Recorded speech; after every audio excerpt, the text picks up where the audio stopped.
Oh, there's Eamon O'Faircon.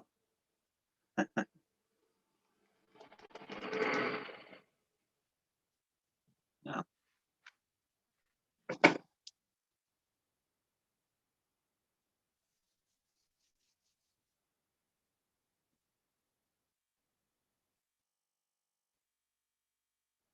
Hi, Laura. I'm about ready to start. Can you hear me okay? Yep. Great. Is Gia watching in, is she? Gia, are you watching in? I don't see her there.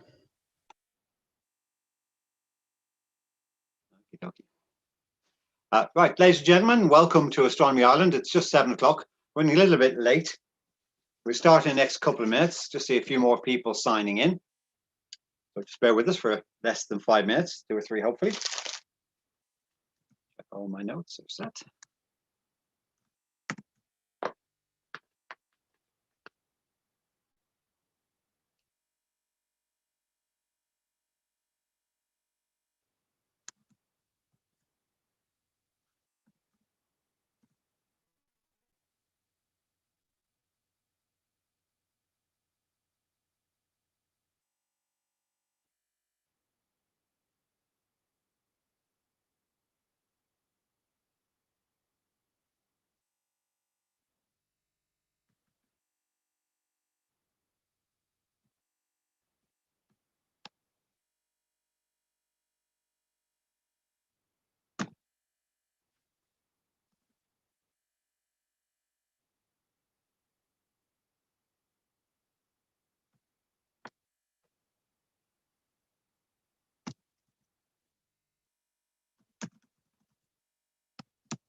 Now, if you just joined us, bear with us. It's going to start in about 1 minute.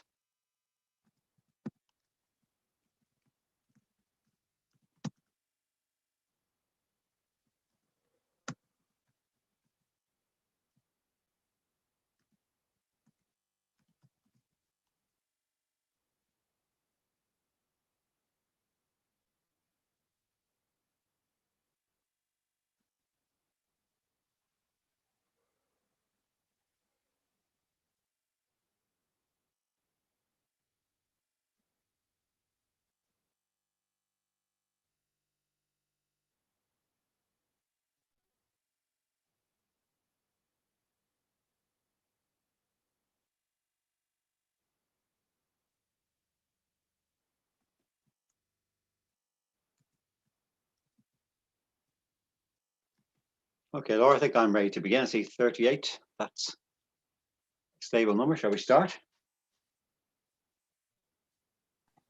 Yep. Okay.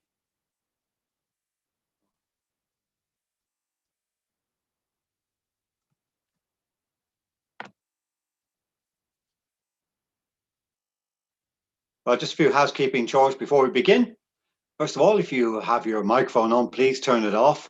You might as well turn off your video as well. We might get you to ask questions at the end, but during the course of the meeting, mostly to be myself speaking to introduce our speaker and then our main speaker, Paul Evans himself. So if you know how to mute and turn off video, please do so now. Right. Well, good evening, ladies and gentlemen, and welcome to this May lecture of Astronomy Ireland online. We're delighted this evening to have Paul Evans to give his second talk about the Apollo missions. He last spoke in 2019 in the lead up to the big anniversary from the 1969 Apollo 11 moon landing. So we're looking forward to hear what happened after that this evening.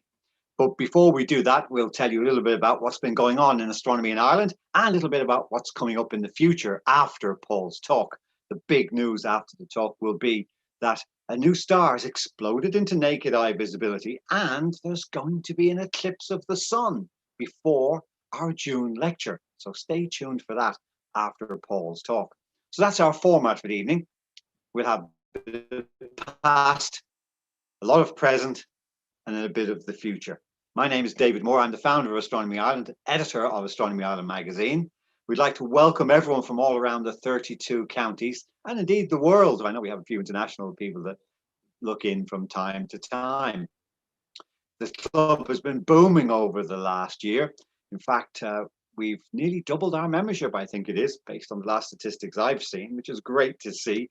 We're hoping to keep all those people in tune with their hobby in the coming years, not just pandemic years.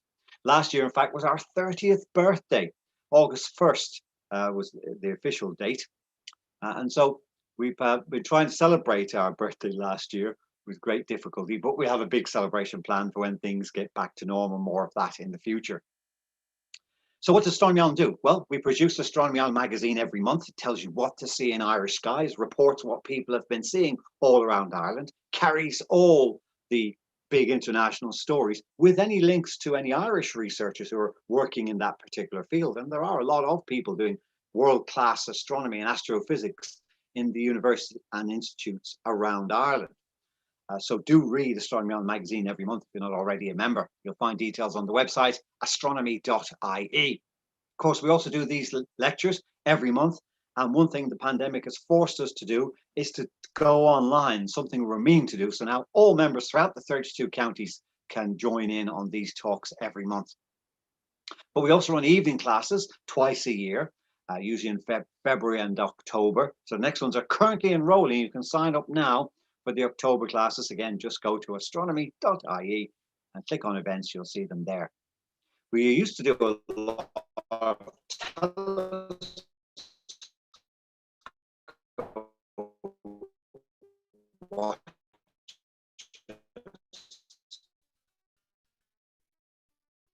to invite the public along to see the moon, planets, even eclipse. We'll be able to run an eclipse watch for the June 10th site and social media for announcements. We'll at least be able to stream it online with big plans for the June 10th eclipse. We're also looking forward to September when our annual Starbecue, Ireland's biggest star party, is supposed to take place on September 4th.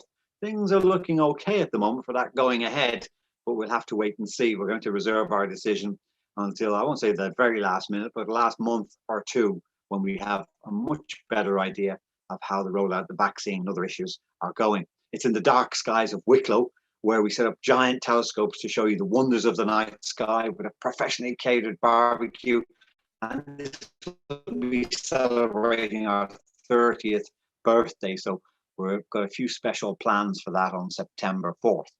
Do stay tuned on our social media. If you're to do talks in schools, we've been doing a few online, but it's nothing like getting in front of a live crowd of kids, especially younger ones who are always very enthusiastic about space. And we've also had a huge media presence that I'll tell you about in a moment. We're always in touch with media, issuing tens of thousands of press notices every year to get more people in Ireland interested in astronomy. So like I said, do follow us on our social media, Facebook, Twitter, Instagram. You'll see links to those on our website, astronomy.ie. Make sure you start there after this talk. We also, by the way, have a weekly email, but that only goes out to members, paid up members of the club. tells you what to see in the sky, any new things that are happening, and any events coming up as well. It gives us a way to keep in touch between the monthly magazines. Now, so that's a little bit about Astronomy Island. We're the world's most popular astronomy club, as far as we know, and we're hoping to get even more popular with your help. Now, what's happening since our last meeting? Well, our April lecture was given by Dr. Martin Braddock from the UK, and he spoke on really space medicine, space drugs. It was a fascinating talk about drug development to help astronauts in the future and the benefits for people down on the ground. I would highly recommend it. You may have noticed we're recording this particular lecture. You can get lectures going back over a decade on our website. Just go to the lecture DVD in the menu on the left. You'll see talks going back there from Astronomer Royals, Professor Brian Cox, the BBC's rock star astronomer, and lots more in between. So you'll be able to get that lecture last month and indeed loads of others if you're interested in following up any of the topics that might interest you. I said we keep a good media presence, and boy, were we busy in the last, since the last lecture. We had an appearance on RTE Television's Today Show with Daithí O'Shea, talking about telescopes and the increase in the interest in the hobby, and a little bit about the supermoon that came up back in April.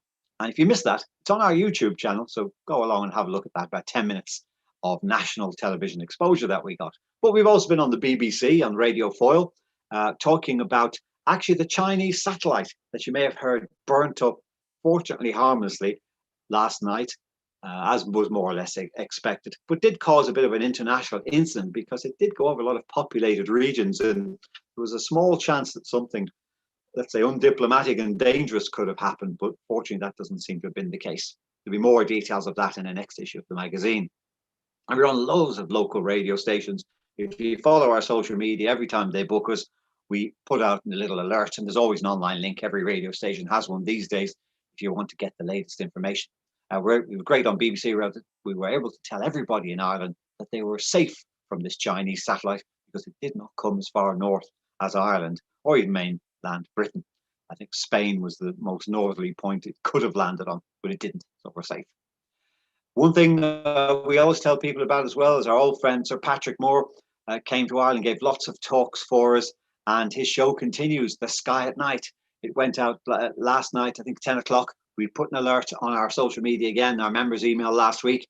I watched the show. It was a fantastic show, as usual, with Chris Lintott and Maggie Adair and Pocock. If you've missed it, it's going to be repeated on Wednesday at 11:30 p.m. on BBC 4. So do check that out, set your recording for it if you can. And it's all about the Gaia mission, which is able to map the Milky Way, and also a little bit about the eclipse coming up in June. The other thing that we've been following over since the last meeting was the International Space Station. Now, it's been in morning skies, but quite a few of you have reported seeing it. The good news is it moves into evening skies on May the 14th, so just 4 days' time. So do check out our social media. Every evening we post the very latest prediction on when to see it. If there's going to be any space chases or anything else happening in Ireland, it might pass in front of the moon, for instance. There are apps to do all this, but our own prediction takes into account lots of local things that might not be in your app. So make sure you're signed up for our social media as well. The other big news that's been happening is that this nova that we've been telling really the experts is visible in binoculars has unexpectedly flared up by a factor of about 40 in brightness and seems to be still brightening. It's called Nova Cassiopeia, so it's just off the end of the W of Cassiopeia, relatively easy to find. And it's now 5th magnitude, which means it's faintly visible to the naked eye. And who knows how much more it's going to brighten. I'm not really sure why novae brighten like this. I can't remember it happening before, not by a factor of 40 anyway. So we're going to follow this story very closely indeed. We'll have more details in the members' email going out tomorrow night. Also, just a reminder for any of you that want to become astronauts, Ireland is, of course, a member of the European Space Agency, who are currently recruiting astronauts, and you have until May the 28th to apply. So do go along to the European Space Agency website, esa.int, and you'll see the link there, how to apply. And of course, I warned you that the eclipse is coming. So it's just to remind me before we go into our main event this evening that we're going to be talking a little bit more about the eclipse after Paul Evans' talk, which, as you can see, we've been very busy as always. And it brings us nicely along to the main event of the evening. Now, if you have any questions for our speaker, we'd ask you to put them in the chat box. And do tell us the county you're from, because we've no idea where people are online. And then your question as well. That would help us enormously. And we'll read out your questions. We may even ask you to unmute your audio, come on, ask the questions live if you wish. That's at the end of the talk. We won't take questions during the talk, but you can post them in the chat box. So our speaker, Paul Evans, was 7 years old when the Apollo mission started. And although he'd been aware of earlier missions, it was Apollo 8 which really piqued his lifelong interest in space and astronomy. He followed the Apollo missions through the first landing of Apollo 11 to the final one in 1972. He's lived in Northern Ireland since 2003, during which time he's photographed auroras, noctilucent clouds, and many sky objects. And he's had his photographs displayed in numerous exhibitions and publications in the UK and Ireland. He's visited space exploration facilities throughout the world. Paul was president of the Irish Astronomical Association for 5 consecutive years until 2018. He is currently in his second year as the chair of the Irish Federation of Astronomy Societies. He's still the webmaster and council member for the IAA as well. In his day job, though, he keeps BBC Northern Ireland and Radio Ulster on the air, which we're very glad for when we do interviews with them. But he also reads viewers' letters on Points of View every Sunday. So he may be a familiar voice to some of you. An unusual thing about Paul, he tells us, he says he's been on a table quiz team with NASA's chief scientist on the Cassini mission, but they still didn't win. So you can see he has a sense of humor, but also a vast knowledge of the Apollo missions, as you may remember from his last talk in 2019. So we're going to invite him to tell us about the rest of the Apollo missions, what did and what didn't happen, and how the missions were all changed. So please give a warm welcome to Paul Evans. Over to you, Paul.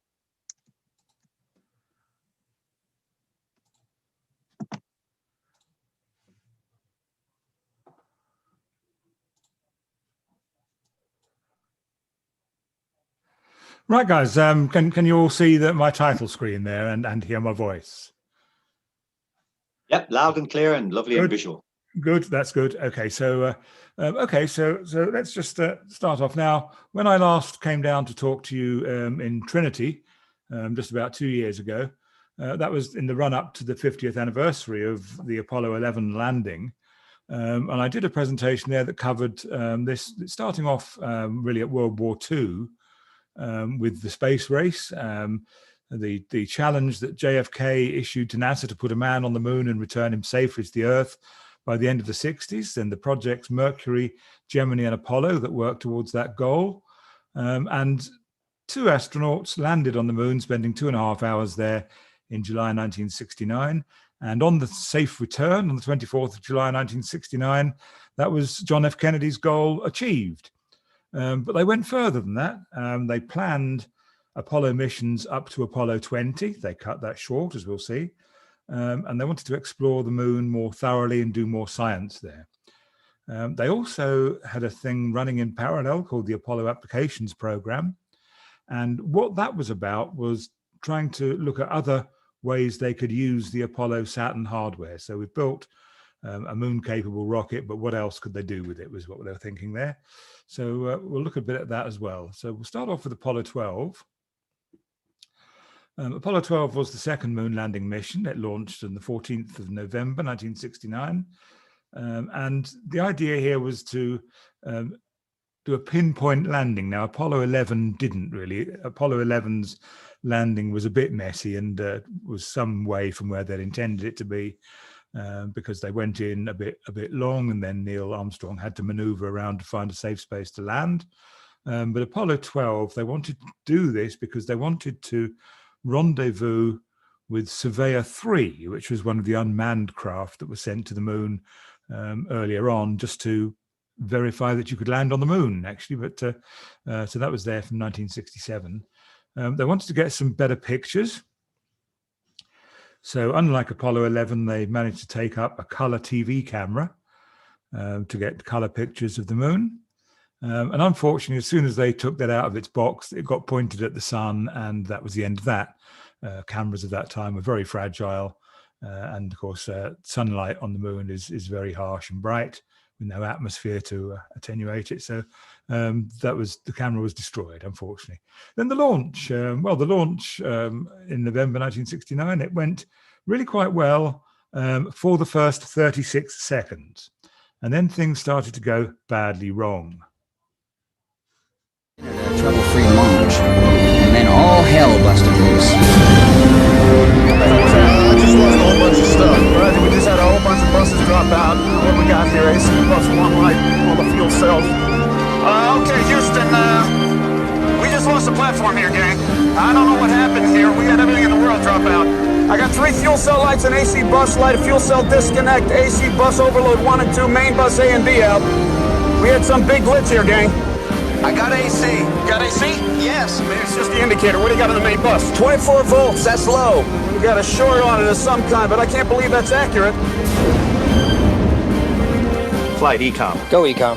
I think it's a fuel cell bus failure. They've been thrown offline somehow. That must be why we're getting garbage here. Can they try SCE to aux? Jared Griffin had never heard that command before. I'm pretty sure most of the people in Mission Control hadn't. Tell him.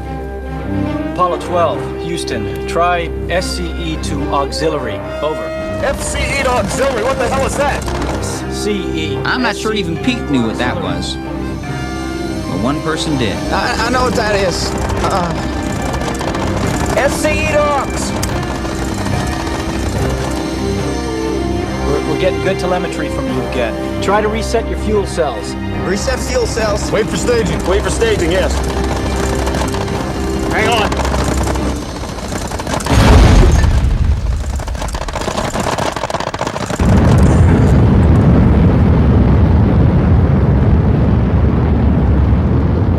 Okay, Houston, GDC is good.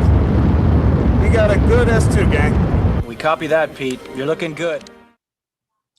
So there you are, keep calm and SE to auxiliary.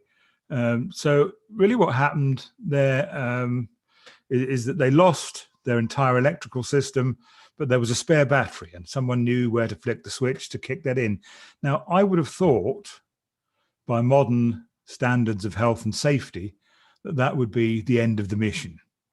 But it was not. Apollo 12 went to the moon. It made its pinpoint landing. It was otherwise faultless after that. But I think in this day and age, that would be the end of the mission, and there would be quite a lot of investigation as to what had gone wrong and so on. But they're thinking of that sort of 1969 health and safety attitude was the only thing that really bothered them was whether the lightning strikes had damaged the mechanism of the parachutes that they'd need to actually splash down in the sea.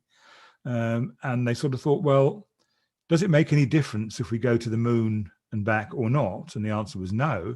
So they said, well, let's go to the moon then. So they did it, which that was a very, very great success, Apollo 12. But Apollo 13, of course, was the next mission. And they intended, the Lovell, Swigert and Haise intended to land at Framoro, except that there was a slight problem during the launch where one of the engines shut down early, but that wasn't really a problem because the other 4 could just burn a bit longer to get them to where they needed to be. People were starting to lose interest by Apollo 13 as well. They'd been to the moon twice now, and the TV audiences were sort of not bothering to turn up and so on. So, but then this all changed very suddenly. There was an explosion in one of the fuel cells, and the whole mission changed from going to the moon to getting back from the moon. Let's just have a quick look at a clip from the film Apollo 13. This is what happened.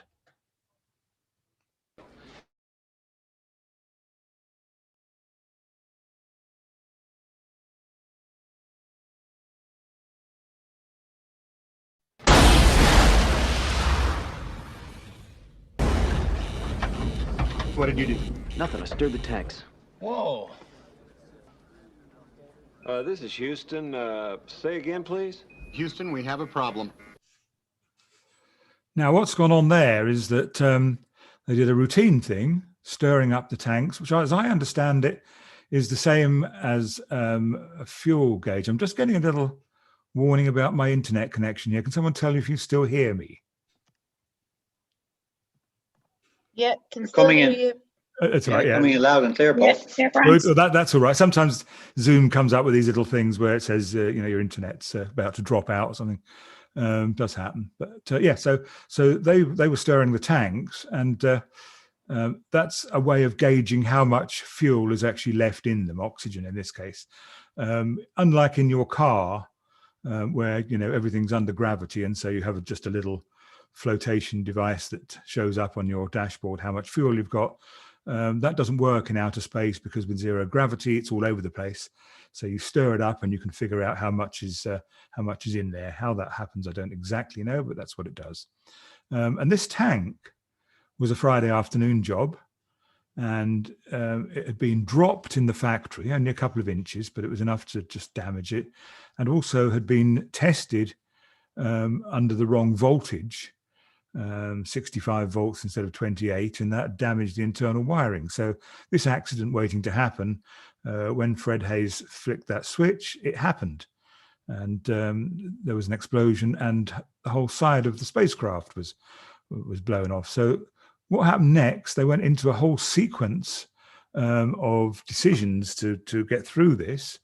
So here we are, 55 hours, 54 minutes into the mission. The tank exploded. Then they looked at what happened. They decided not to do direct abort, i.e. turn around and come back, but instead to go around the moon. They decided not to try and use their own rocket, but instead to use the rocket on the lunar module. And therefore they decided shortly afterwards to power up the lunar module and power down the command and service module. They had an evaluation of whether they had enough consumables and stuff. They obviously did. They had to do a few things, and they made that decision to change the rocket burn so that instead of going into lunar orbit, they would just flip around the moon and come straight back. An interesting part of the film Apollo 13 there, Ron Howard's excellent account of this. It gets most things right, but it makes a few little mistakes. And you can see Tom Hanks playing Jim Lovell doing the calculation for that free return burn there. And he's using a space pen and a piece of paper. And that's correct because the first handheld pocket calculator was actually invented the year after Apollo 13 by Hewlett-Packard, 1971. But what you see, if you look closely, this is a very nerdy thing, and I love that sort of thing. He's doing addition on this piece of paper, and he's getting a man on the ground to check he's working. And your man on the ground is checking he's working using a slide rule. And here is the thing that those of you of a certain age may be aware that one thing a slide rule can't do is add up. It does multiplication, division, squares, logs, and all sorts of amazing stuff. But actually, if you want to add up, you want an abacus, not a slide rule. So that was an interesting little error in that film. They then took the decision to burn extra fuel to speed up the return. And they started to get worried about carbon dioxide. Now, you've seen in the film, and this is true, that because the lunar module and the command module were made by different manufacturers, they had simply solved the same problem two different ways, and one had square pipes and one had round pipes. So real Blue Peter stuff, getting those two to work together so they could use the command module canisters, lithium hydroxide to sort of scrub the CO2 out of the air, and use that in the lunar module. So then they did that. They spent several hours getting mostly home. They got most of the way back, and they actually had, because they'd switched everything off, they had to line up the rocket burn for mid-course correction, just using the terminator of the Earth as seen through the window, and it was good enough. So there we are. That was they did that. They had to power up the command module, ditch the lunar module, and they went for splashdown in the Pacific. And they called it, in the end, they called it a successful failure because no astronauts were lost, even though they didn't actually make it to the moon. And you see the picture here. Actually, that's a picture they managed to get just before they went back into the command module of the damage that had been done. You see there's a whole side of the spacecraft missing there. So there are Apollo 13, successful failure, not a failure. Apollo 14, Alan Shepard, Stu Rooser and Ed Mitchell, they took on what was supposed to be Apollo 13's mission, i.e. landing in the Farmora Highlands. Alan Shepard, he'd had, I believe, an ear problem. Or did he have a heart problem? One of him, Shepard and Slayton, were both grounded at the time of the Mercury program, and they put in charge of the astronaut office instead because they both had slight medical problems. But Shepard got over his, Alan Shepard, he got over his, and he was given the command of Apollo 14. There were some modifications made to it after the experience of learning about Apollo 13. They did have some problems with actually doing the docking, in that it actually took them 6 goes to get the lunar module docked on the command and service module that's on the way to the moon. That the mechanism had been left in the wrong position, and they had to sort of smash it together 6 times before it went clunk and joined up. I would worry about doing that again if I was in that position. They also did something that they hadn't had to do before, which was put a patch on the Apollo guidance computer. There was just a faulty light that was coming on, which would have required them to abort the mission if it had come on during the actual descent. So they realized it was a software problem, and for the first time ever, they remotely patched the computer. Problems with the radar on the way down as well, but actually Alan Shepard landed manually most accurately of all the Apollos. He's most famous, however, for playing golf on the moon. Houston, while you're looking that up, you might recognize what I have in my hand is the handle for the contingency sample return. It just so happens to have a genuine 6-iron on the bottom of it. In my left hand, I have a little white pellet that's familiar to millions of Americans. Drop it down. Unfortunately, the suit is so stiff I can't do this with 2 hands, but I'm going to try a little sand trap shot here.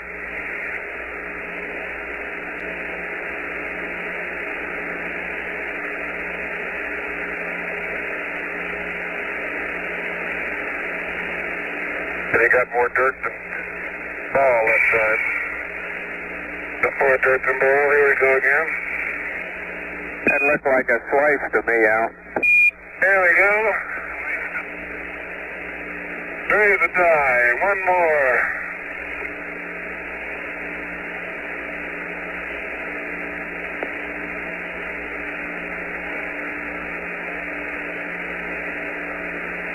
Miles and miles and miles.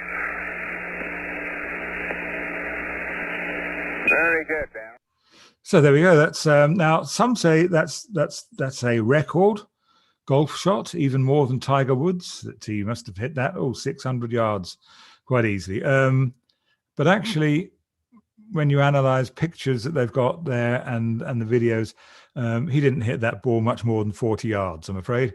So not really miles and miles and miles as such, but nevertheless, something of a record for being the only golf played on the moon, as far as we know.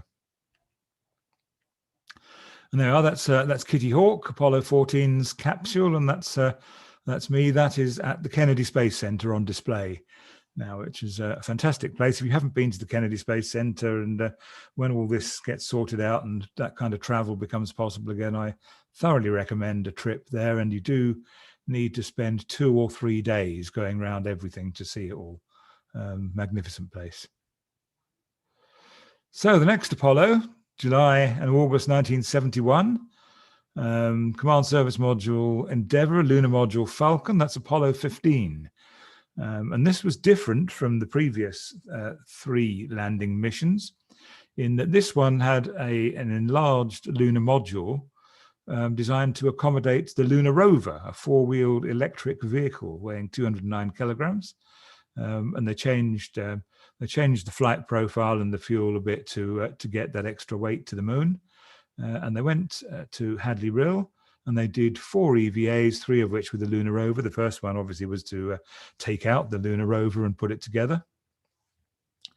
They had to have increased capacity in the spacesuits, and they had a bit of problems with water and O2 leaks, but nothing terribly things. But there was a big scandal around it all, and that's that Scott and Irwin had got involved with a dodgy stamp dealer, and they got some stamps, first day covers, stamped on the moon, and sold through, I believe, a German stamp dealer for rather a lot of money. And the result of that was that actually all 3 astronauts were told they weren't flying ever again.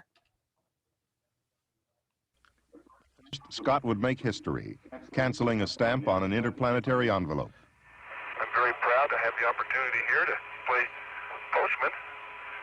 What could be a better place to cancel the stamp than right here at Hadley-Rill?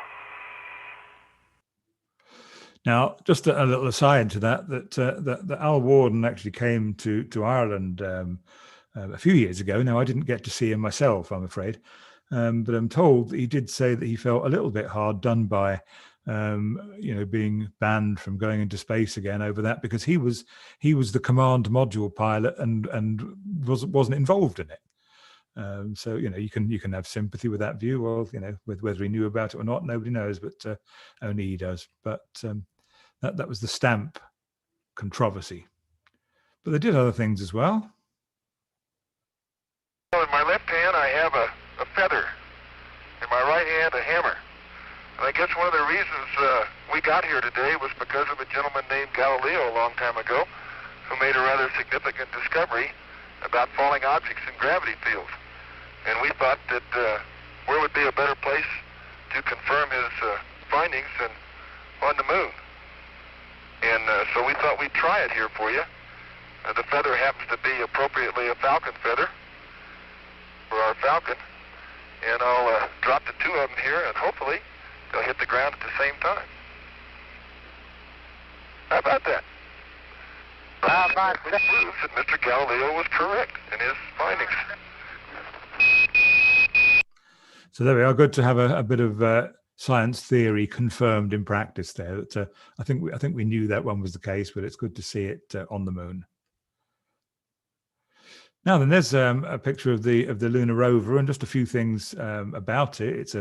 It's a fully electric 4-wheel drive vehicle. It's got a radio link directly to Earth. It is not dependent upon the lunar lander for its radio link to Earth. It's got its own link, and we'll see where that comes in useful a bit later. But they drove that round. They did 3 EVAs in Apollo 15 and more indeed in Apollo 16 and 17, and really got quite away from the lunar lander. This is the thing for me that I find absolutely extraordinary, being of that age. This is 1971. Now, it's only in the last year that Americans have actually had the means of putting men into space again, since the space shuttle was retired in 2011. So as of a year ago, the Americans were totally dependent on the Russians to get men even into low Earth orbit. And yet, when I was 10, they were driving electric cars on the moon. So what happened to progress then? What happened there? I've never quite worked that one out. Okay, so Apollo 16, a great team of John Young, Charlie Duke and Ken Mattingly on that crew. John Young and Charlie Duke went down to the lunar surface. Slight problem with the launch, but they got that sorted out, and it went up on the 16th of April, 1972, to the Descartes Highlands. And they drove that rover a total of 16.6 miles on the lunar surface, which is quite amazing, and did various experiments while they're up there. I have some footage here of them driving the rover around, and it's quite fabulous. They treat it like a go-kart, which I think is amazing. But here we go. Let me up to anything. Deck's on, Mark. That max acceleration? No. Man, you are really bouncing. Is he on the ground at all? That's 10 kilometers. Huh? He's got about 2 wheels on the ground. He's a big rooster tail out of all 4 wheels. And as he turns, he skids. The back end breaks loose just like on snow. Come on back, John. Hey, the deck is running. Man, I'll tell you, Indy's never seen a driver like this.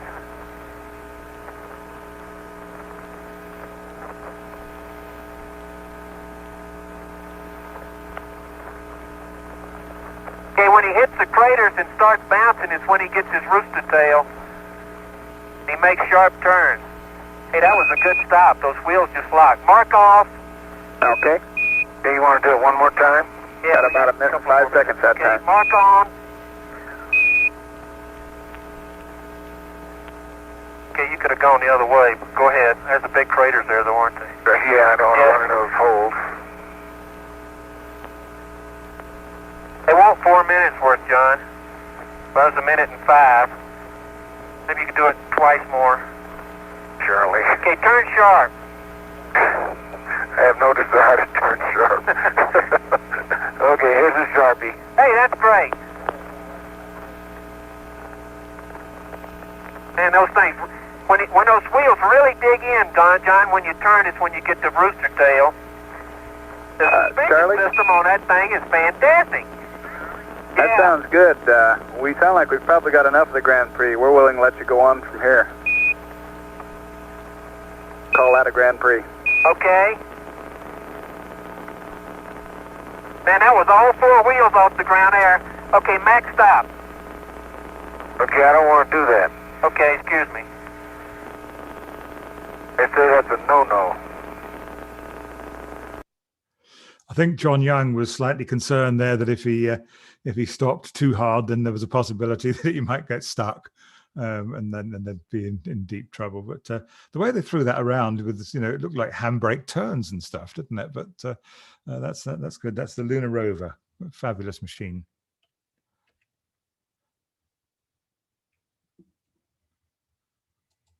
Let me up to anything. Right then, so the final moon landing was Apollo 17. Gene Cernan, Ron Evans, and Harrison Schmitt went up on the 7th of December 1972. Schmitt was unique in being the first geologist they actually got to the moon. And he was actually brought forward from the cancelled Apollo 18 just so that they could get a scientist on the moon. All the others were astronauts, they were test pilots and whatever. Schmitt was a geologist, and that was important. It was also unique being the only Saturn V night launch. It was the longest. I saw there was a question come up about that, but it was the longest, moon landing with a total of 22 hours, 3 minutes and 57 seconds of 3 EVAs, all about 7 hours and a bit long.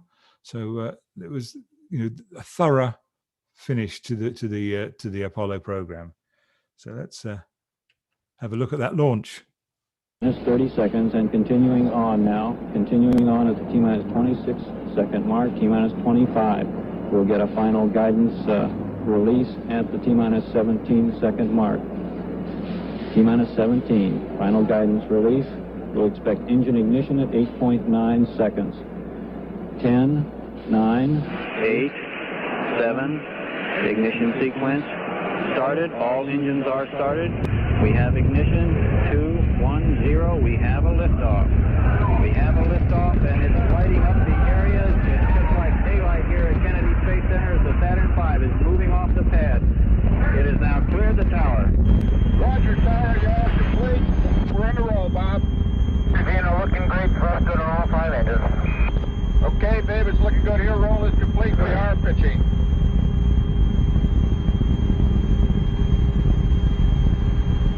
Wow, okay, babe. Let's check the angle. 30 seconds, we're going up. Man, oh, well. 30 seconds and 17 is go. 17, your go.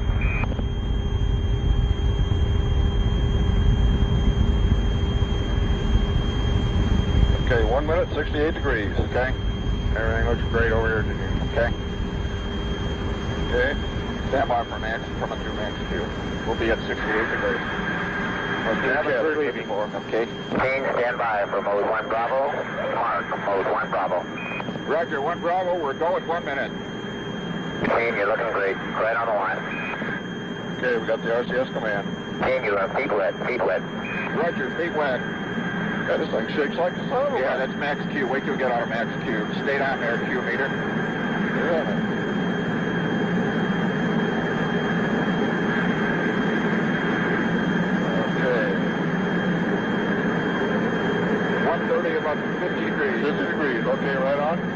130 and we are go, Bob. Good. 2 G's. 2.5 G's. See it quiets out after max Q. Yeah, quiets out. Pushing 3 G's. Okay, can't hold my hand up anymore. Yep. Okay, we're out of max Q. Okay. Cabin's still looking good. Alpha's PC. Okay, stand by for mode 1 Charlie 17. 1 Charlie. Mode 1 Charlie. Roger, 1 Charlie, 2 minutes. EDS is off and we are go. 3 G's. 17 years go. Hey, read that full couple of G's. 3 G's, 3.5. Stand by for inboard. 10, you are go for staging. Roger, we'll go here. Tickets for 82. Nope. Stand by for inboard. Okay, that's for 82. Nope. Inboard cut off. Stand by. Okay, now hold on to staging. Okay.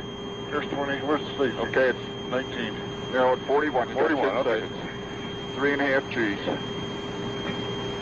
Hold on. Okay. 5 seconds. Which G's? 4 G's. Jesus Christ. Hold on. Look at that son of a bitch. Man. Jesus Christ. Bob, I guess we got all 5. Yeah, they're looking here. Looking good. Okay, stand by the tar. Sure felt like it. Stand by. Hold it.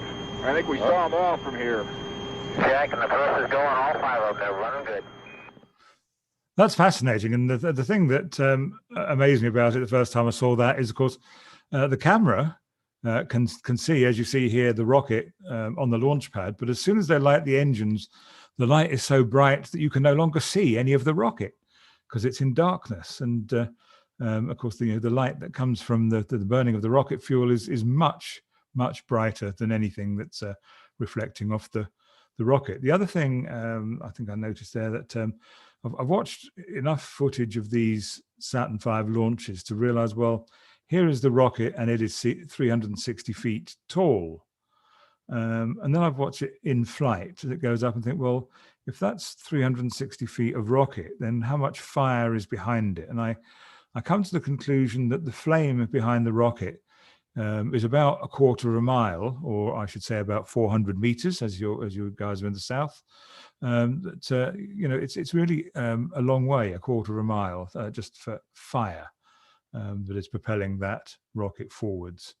The other thing I noticed, if you listen to the commentary there, they kept saying that the G-force kept increasing up to about 3.5 as they were going on in the mission. That's because this is all fuel, and it's this bit that's really burning all the fuel in the first stage.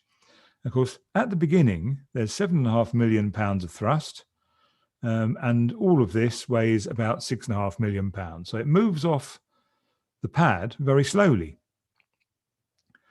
But the acceleration increases and increases because all this fuel is burning, and therefore the whole thing gets lighter and lighter as it goes. So your rate of acceleration increases, of course, until after 2 minutes and 30 seconds into the mission or thereabouts, and the first stage fuel is done, and then they light up the second stage. So that's the anatomy of a Saturn V launch. Now then, this is liftoff. Watch this carefully. I'm going to get the pro. 99, proceeded, 3, 2, 1, ignition. Right away, Houston. Regs are good. Ag saw it. Pitch over. Roger, you have good thrust.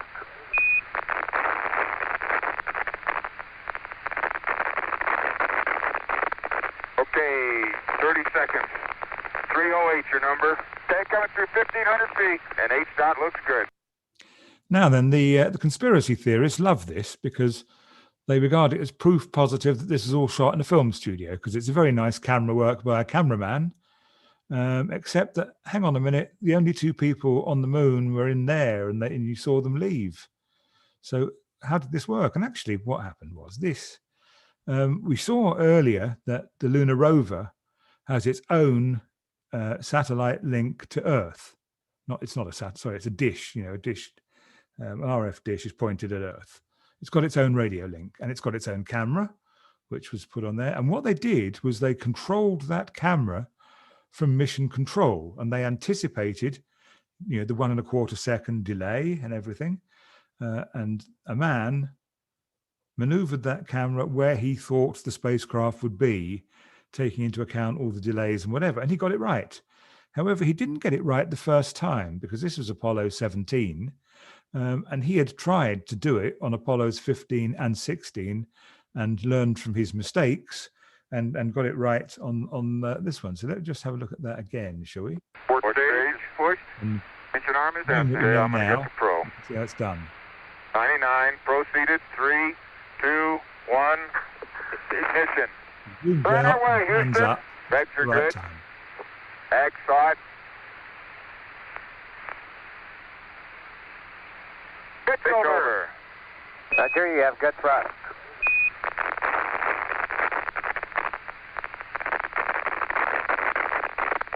Okay, 30 seconds. 308 your number. Tank coming through 1,500 feet, and H-dot looks good. So there you go. That was Apollo 17, and that was actually all the Apollos that actually flew. Now let's just have a look at these, because this on the left here is the original mission plan after Apollo 11. Apollo 12 went as planned. 13 didn't, because it didn't actually get to the moon, but then 14 was planned to be a different destination. 15 was planned to be the last flight without the lunar rover, not the first with it, so that was cancelled. 15 effectively was cancelled, and then they changed the destinations for these. Well, the first one that cancelled was Apollo 20, because they decided at that point they wanted its Saturn V to be Skylab. Then 18 and 19, they never went either, and there was bits of changes of destinations. So what they really cancelled was 15, 19 and 20, because although they changed the destinations for 16, 17, and 18, they were, and 15, they were the flights 15, 16, and 17, as they were the flights that went with the lunar rover. So that's what the difference between what actually happened here and what was originally planned. But so that was the end actually of the moon landing Apollos, but not the end of the story. There was the Apollo applications program. Now, what they wanted to do here was just to find out what they could do with the Saturn V. And they had all sorts of amazing plans for it to actually go on from Apollo 17. They wanted to build in 4 phases a lunar base from 1969 to 76. They wanted to build a lunar exploration system for Apollo, which is where they built a base and went out from it. They decided if they were going to have a base there, they'd need an escape system to get off the moon if they needed to urgently. This is the crazy one. They were going to do, and they actually planned it all out, a manned Venus flyby. And the only one on that list they actually did was Skylab. And there's Skylab. Let's have a look at it. Right, so there were 4 Skylab missions, and the first of which was an unmanned launch of the lab itself on Apollo 20 Saturn V, launched on May the 14th, 1973. And things didn't go terribly well. There were some problems with it. There was some damage suffered on the way up. That one of the shields broke. One of the solar panels was lost. A second one jammed. So they had to. The first thing they had to do on the first manned mission was to sort these things out, and that went up on May the 25th, 1973, on a Saturn 1B rocket. Now they did this. Saturn 1Bs had previously launched from Launch Complex 34, where the Apollo 1 fire took place, and Apollo 7 was a Saturn 1B, which launched from that launch pad, and as was Apollo 5, an unmanned Saturn 1B. But this one, Skylab 2, they launched from Launch Complex 39B, i.e. the spare Apollo pad, and they had to put this, what they called the milking stool here, just to lift it up to the right height so that the top of the Saturn 1B is at the same place where a Saturn V would be, except that there's this much of a rocket missing there, because the Saturn 1B is a much smaller rocket, only capable of going to low Earth orbit. So they went up there, and in 28 days, they sorted a few things out and did some experimental work. Then Skylab 3, similar rocket, but a much longer mission, 59-day stay in space there with a lot of science done on it. And Skylab 4, November 16th, 1973, for 84 days. So into 1974 there. And that was it. That was the end of, there was talk of a Skylab 5, but that never happened. And so Skylab at that point was abandoned. Here's a few pictures of what they had inside. This was really this was the third stage of a Saturn V converted into living quarters, effectively. So here we go. There's plenty of room in there to do exercise and science and stuff in zero gravity. We can even have a sort of a shower of some sort. I'm not sure whether that's a wet shower or a dry shower. I don't know how you deal with water all over the place in zero gravity. But lots of work going on there. Waste management compartment, which looks remarkably like a kitchen sink to me. But they stayed there for up to 84 days in that environment. We'll come back to Skylab in a moment. Excuse me just a second. Now, this was the shall we say, ambitious, maybe even a little crazy, the Apollo Venus flyby mission. And what they were doing there is they wanted to build, they didn't do it, they wanted to build something like a Skylab, another Skylab effectively with huge living quarters and powered by, taken into orbit by a Saturn V.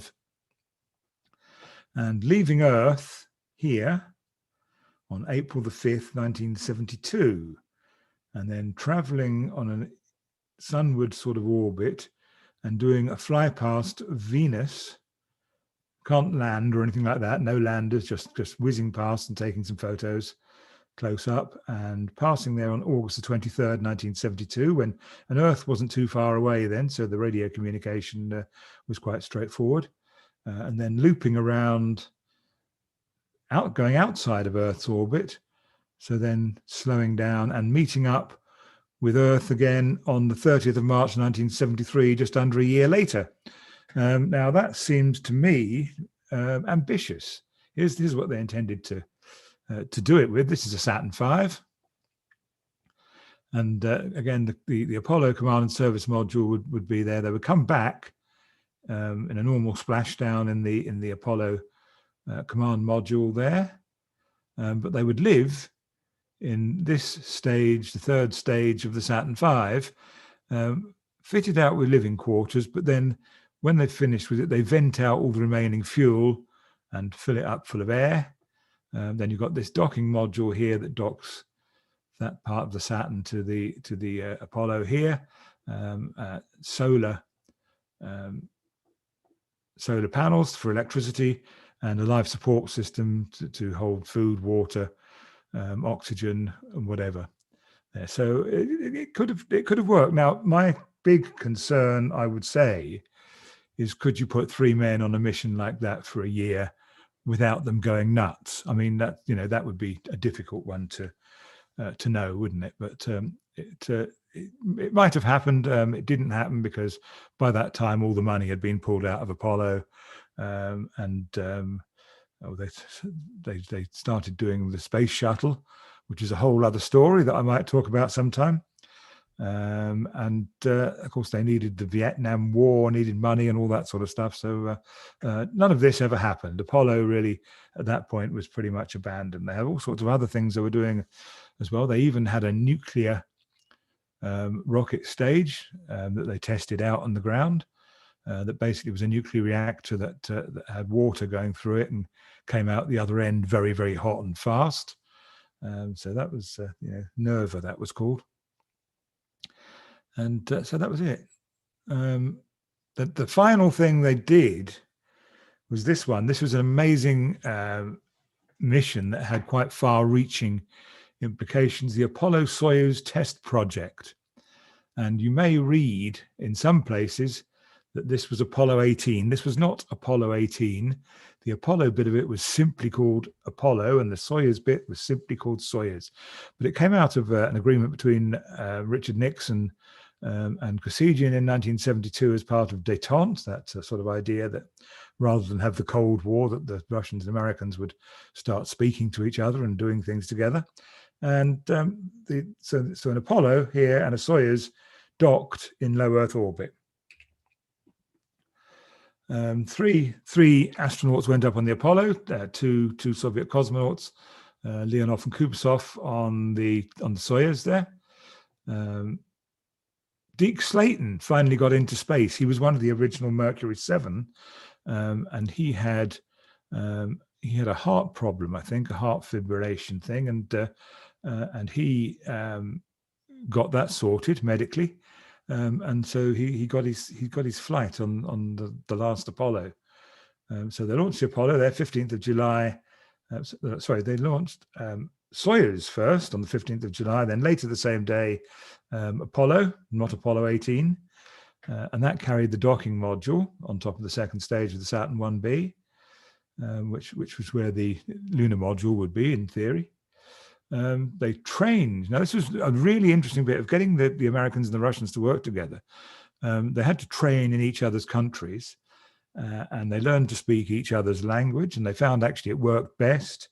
That if the Russians spoke English and the Americans spoke Russian, I can identify with that myself, because I once found myself in Italy speaking no Italian and trying to order a meal from a waiter who spoke no English, but we actually found we got along just fine speaking French, which we both could, so that was good. There was the pool table incident. Now the pool table thing this is funny. While the American astronauts were training in Russia in Star City, they had a lot of spare time, and one of the things they started to wonder is, were they being bugged? Now, this was the Soviet Union in the 1970s, so the answer was probably yes. So Tom Stafford had this great idea, where what he did was he started a conversation with the guys, say, guys, we've got a lot of spare time here. Wouldn't it be great if we had a pool table just to pass the time, whatever? And the following day, a pool table appeared. So there we go. They did all their science and whatever together, and actually Alexei Leonov and Tom Stafford became lifelong close friends. The cooperation stopped really not very long afterwards, when the Russians invaded Afghanistan, and the whole sort of détente thing went a bit off the boil at that. But having done this, having built a docking mechanism that can convert Russian electrics and whatever to American standard electrics, and found that it worked, that came in handy later when they started doing joint missions between the Russian Mir space station and the space shuttle. And then, of course, further on, and to our benefit to this day, the joint building of the International Space Station, when the Americans really realized that they couldn't resource space station freedom, they wanted to call it, themselves, and they had to involve other countries. The fact that they had already done docking with Russian spacecraft came in very handy. And actually it's to our benefit in Ireland here, this bit, because we can see the International Space Station going over. In fact, we're seeing it pretty much every night this month. It's a great month for space station passes. And the reason we see it at our latitude is that in order to secure Russian money, it needed to be visible from Moscow. So it was put in a sort of perhaps a higher orbit than a more inclined orbit than it might otherwise have been. So that was the Apollo-Soyuz test project. This is the team. There's the team with a model of their two spacecraft there. Deke Slayton, Tom Stafford, Vance Brand, Alexei Leonov, and I've forgotten his front name, Kubasov. And that's the Soyuz there, and the Apollo spacecraft. So that's Apollo-Soyuz. One more thing, 1979. Now then, had there been a Skylab 5, it may have been possible to boost Skylab into a higher orbit, but it wasn't. And had the shuttle been ready sooner than it was, it might have been possible for the shuttle to have rescued Skylab, but neither of those things happened. Solar activity in the mid-70s was quite high, and that increased the atmospheric drag on Skylab, and the bottom line of which was that just like the Chinese rocket yesterday, Skylab encountered the atmosphere and was brought down into an uninhabited part of Western Australia on the 11th of July 1979. So that's really the end of all the Saturn V flights. Now you could get, at the time, this young lady is modeling here the Skylab protective helmet, which you could buy for very reasonable prices. Not only that, it came with a full money-back guarantee that if you were killed by Skylab, you would get your money back on your protective helmet. So that's good to know. So that really is there's just one thing I'm going to mention here about the whole Apollo program. This is the solar cycles of the 20th century, and indeed a little bit into the 21st. And one thing you notice actually is that here, solar cycle 20, where the entire Apollo program took place, was the smallest for a couple of decades either side. So they were very, very lucky. We never got to find out what would actually happen if a solar flare happened during an Apollo mission, because there weren't any. But I think we have a bit of luck to thank there that solar cycle 20 turned out to be not very deep. So I think that's about all I have to say. I'm quite happy to take any questions. If you want to unmute and talk to me. Okay, Paul. So the first question comes in there from Dermot Farrell, and he asks, which mission spent the longest time on the surface of the moon? Yeah, I think we sort of touched on that a bit. It was Apollo 17. The whole ethos was that, you know, Apollo 11 just kind of went there to check that they could get there and get back. And then each subsequent mission spent a bit longer. And of course, the three missions, 15, 16, and 17, they had the rover, so they could do a whole lot more while they were there. And each one of those was longer than the one before. So the last mission, Apollo 17, which of course had a geologist on it, that was the one that spent most time on the moon. Okay, Ronald asks, on a very practical level, how did they manage body functions being in space for 11 days? Yeah, I mean, they had sort of, you know, they had the machinery to make it all possible. And they also made the necessity for it as minimum as possible by sort of, you know, it was built into their diets. That I don't, you know, for example, I don't think a tin of baked beans would be on the cards, you know. So a combination of diet and technology. They had a space sort of behind the three seats that they could go into to do all that sort of thing. So yeah, it's good. And Samuel McLaughlin asks, is there any recommended books on the topic?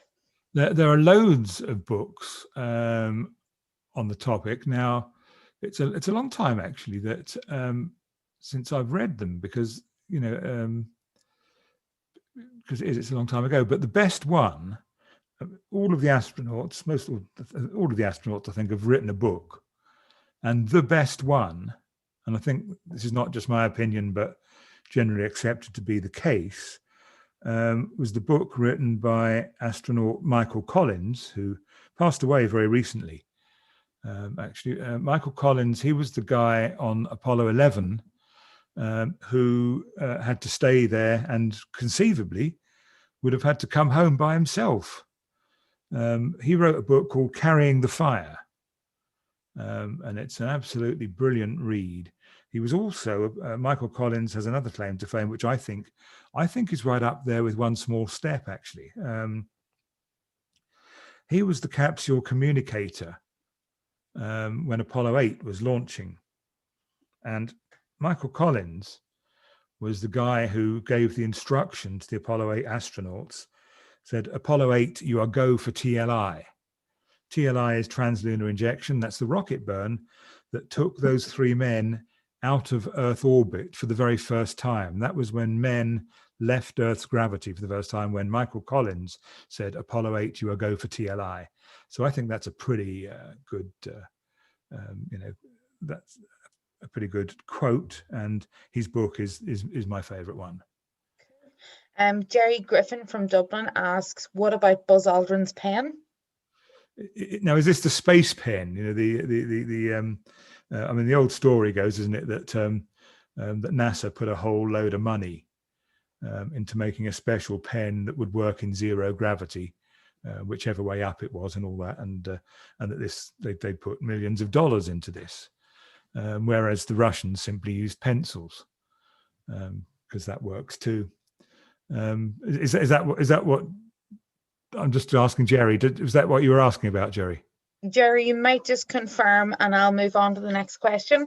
So, Edward Malarkey. Sorry, it's to do with Buzz Aldrin's pen in the lunar module. When, yes. Oh, indeed, yes. Now he used the pen for an abnormal thing, because Buzz Aldrin, that's right, when he got out of the lunar module, he broke off a switch. And unfortunately, it's the switch that sort of powers up the engine to get off the moon. And he'd actually broken the lever off it as he got himself out of the capsule. And and so he actually stuck a space pen in it, and it fitted, and he was just able to actuate the switch like that. Scary, terrifying things. But that's what that was about. Yes. Okay. Edward Malarkey asks, can any country ever claim legal ownership of part of the moon? No, I don't think so. I think it's beyond. I mean, there is law about it. I don't know exactly what it is, but I don't think it's that the fact that the Americans have been there and pitched US flags means it's theirs. I don't think it does. So that's my understanding. You probably best ask a space lawyer the detail of that, but I don't think they can. There's nothing to stop anyone else going there and saying, well, we can be here too. Okay. Dr. Gilead, SEO, asks, how has the technology changed significantly with current manned missions? Communication always seems to be an issue. Yeah. See, RF communication probably hasn't changed all that much, but what is being communicated has changed hugely. In that, I was saying that the real advance has not been in rockets or radio communication; it has been in computers. And what is there's much more in the way of sort of telemetry and stuff goes on there. Computer data shoots back and forwards. Voice communication isn't that radically different. If you listen to sounds coming from the International Space Station now, it's not. They've not allocated a lot more bandwidth to it than they used to. They had SHF then, so that's not hugely different. But computer data and the amount of data is hugely greater now. Okay. Andon in Dublin asks, how much stuff was left on the surface? Rovers, cameras, golf balls, etc. Yeah, all those. I must say hello to Anne. We know each other, and but hi, Anne. Now the best thing that they left, and this is a bit worrying, really. And a lot of stuff they left just because they didn't need it anymore. You wouldn't bring the rover back. Why would you? Golf balls. Well, he's already hit them 600 yards, or not really, about 40 away from there, so you don't go and get them back. But the one that intrigues me is the cameras. And they had each mission had 2 Hasselblad cameras, nothing cheap, most expensive cameras you could buy, and all they were interested in was the film. So they got the film out and left the cameras there. So there are probably 12 Hasselblad cameras on the moon, each of which would cost you at least car money, if not more. So why leave them? Well, the reasoning was this: that the value to them of the additional rock that they could bring back by leaving expensive cameras there actually made it not worth bringing the cameras back. So they only wanted the film, so they only brought the film back, because this was all very expensive. So that's it. There are Hasselblad cameras and lunar rovers and the bottom half of the lunar module, and of course the lunar module bit that had the 2 men in it, that got dumped off in space as soon as they'd finished with it as well.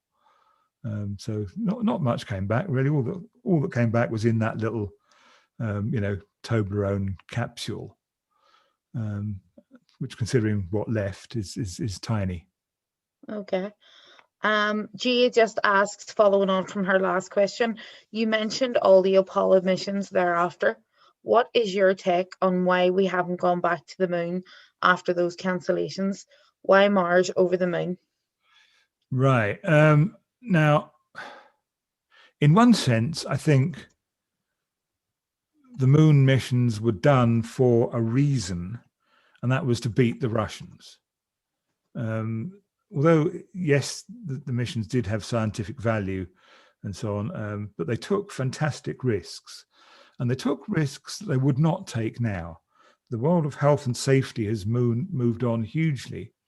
They did things in Apollo that are frightening. For example, the first Saturn V to launch was Apollo 4, unmanned launch in 1967. And what they did, because they were running short of time, because John F. Kennedy had given them this deadline, what they did was they put a whole rocket together. They should, in theory, have tested each bit and then not gone on to the next bit before they'd proved that the first stage worked and all that. But what they did was they did an all-up test of Apollo 4, where they just built a complete Saturn V and launched it and put it through its paces such that every bit of it was tested. And it worked fine. So they built another one called Apollo 6. Apollo 5 was a different thing. But Apollo 6 was also a Saturn V, and it nearly shook itself to bits. It had what they called, rocket men call it pogo, and it's where the bottom tries to catch up with the top and you get an oscillation and the whole thing just shakes it to bits. If that had astronauts on it, they'd have been killed. And what they did next is what wouldn't happen now. What would happen now would be 5 more years of testing and development and stuff. What happened then was they said, oh yeah, we know why that is and we can cure it, so we'll do that. And then Apollo 8, the next Saturn V, took 3 men to the moon, just like that. No further tests. No, that was the next test with 3 men on it. They would not do that now. They did all sorts of things that you would not do now. Apollo 12, we saw at the beginning of my talk there, was struck by lightning twice on the way up. They'd have aborted that mission straight away now. But then they just said, no, we can go to the moon. And, it was scary. And part of the reason why they stopped doing it, the official reason given, was that Richard Nixon said to them, guys, I need the money for the Vietnam War, so stop doing this. But part of it was that NASA, the other way around, and you didn't really hear much about this until 30 years later, but NASA had said to Richard Nixon, could you stop us doing this before someone gets killed? Because we've been very close many times, So it was high risk. Now, we are, of course, going back to the moon now, if you believe, Artemis is supposed to be happening in 2024. I don't think it's going to come anywhere near that timescale, but I do hope that I will live long enough to see it. But the moon probably is. There's a fascination with Mars, but I think the logical thing to do is to go back to the moon only for keeps, so actually go and build that base there and build up from there and learn everything you need to do to go to Mars. Mars is problematic in so many ways, part of which is that problem I mentioned in relation to the Apollo Venus mission, which is, how do you stop, have people go on a year-long journey without going nuts? Mars is 6 to 9 months, however you do it. And 2 problems arise with it. One is that there is no gravity on these spacecraft. And people who go to Mars is only 1/3 Earth gravity. But when they get to Mars, what are they going to do? Because they're going to be useless, because they'll have spent, 6 to 9 months in no gravity.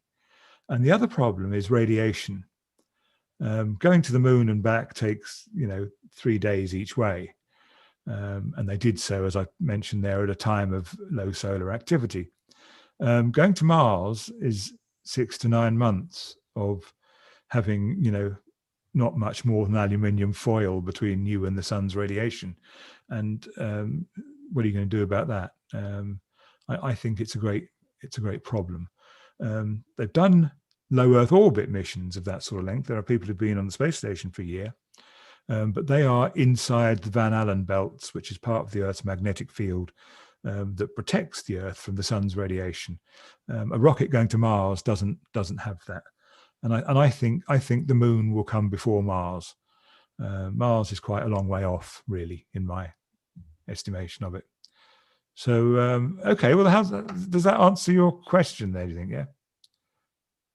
That's perfect. I just see there, Paul, Ruth Barry has raised her hand. Ruth, do you want to ask a question? I do, yeah. It was just actually about the Van Allen belts. Yes.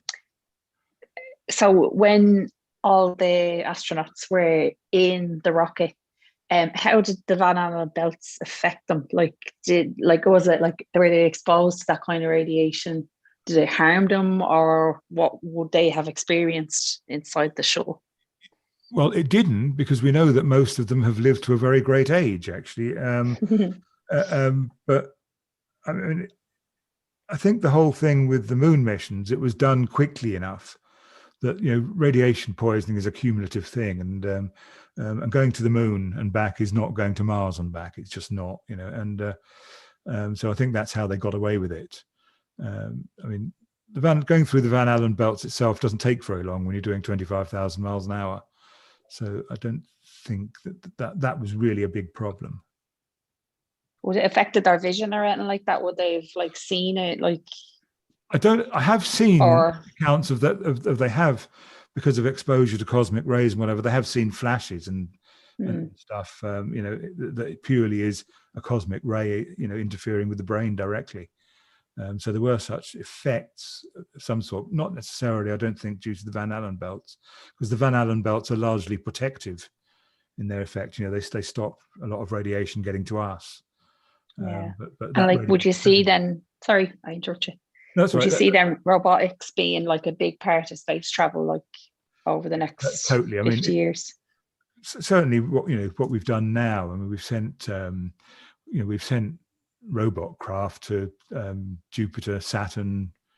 The Voyagers have been to Uranus and Neptune, and New Horizons has gone to Pluto and beyond. And that, for going places where people can't, it's great. But there are certain things that people can do that robots can't as well. So Mars has got 3 or 4 or 5 robots crawling around on it at the minute, digging holes and stuff, which that's what we can do at the minute. It's exciting, yeah. But there is a fascination with getting men to do it, isn't there? Yeah, there is. And I think I know that from reading the Astronomy Ireland magazine, I think we're a long way off that. I think the robotics is definitely going to be featuring more. I think so. Yeah. Thanks for that. Okay. Thanks for that, Ruth. Thanks for all the questions. Thanks, Paul. Really, really interested. Oh, sorry. There should be one quick last one there from Mick. Mick Dunn asks, would moon dust be a problem? Moon dust is a terrible problem. It's dreadful stuff. Yeah. It's sort of like fiberglass in that, it's sharp and horrible and it gets everywhere. So yeah, it is a huge problem. And they sort of had to leave spacesuits behind and all that sort of thing for the reason they just didn't want them. Moon dust is awful stuff. Yeah, it is, and it would be a problem keeping it out of a moon base, certainly. Perfect, thank you. Well, I'll hand you back over to David there, and he can finish up. Thank you so much for the talk. It was really, really interesting, Paul. All right, you're welcome. Thank you. Yeah, great talk, Paul. As ever, we knew we booked the right person to talk about Apollo. I just want to tell people about the eclipse that's coming up and a few of the quick things that are happening in the sky. But before I do that, I might just ask you a quick question, Paul, of my own. I might have missed, I was just doing a few things in the background there. I might have missed if you covered this, my apologies. But when you say they wanted to do this with Venus, they wanted to do that with Apollo 18, 19, 20, etc., was that Wernher von Braun or was it the general NASA authorities? I think it was a NASA team, but it was driven, it was driven by Wernher von Braun, because Wernher von Braun was not solely focused on the moon. He was interested in what his creation could do, and and that was the Saturn V rocket that that he thought it could do other things apart from just go to the moon. And he was right, of course, but but at a cost, and they got to the point where they just weren't prepared to stump up that much money anymore. Exactly. Great. Well, look, let me